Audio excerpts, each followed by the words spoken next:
રાપર શહેરમાં વરસાદ વચ્ચે ગરબા ઉત્સવની મજા.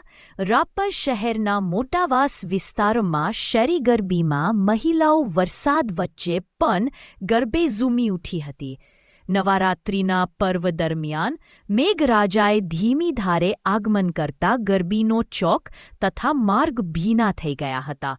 છતાં ખેલૈયાઓએ ઉજવણીમાં ખલેલ ન પહોંચે તે રીતે ઉત્સાહ સાથે ગરબા રમવાનું ચાલુ રાખ્યું હતું. સ્થાનિકોમાં આનંદનો માહોલ જોવા મળ્યો હતો અને વરસાદ વચ્ચે પણ ભક્તિભાવ તથા ઉત્સવ પ્રેમ ઝળહળતો નજરે પડ્યો હતો.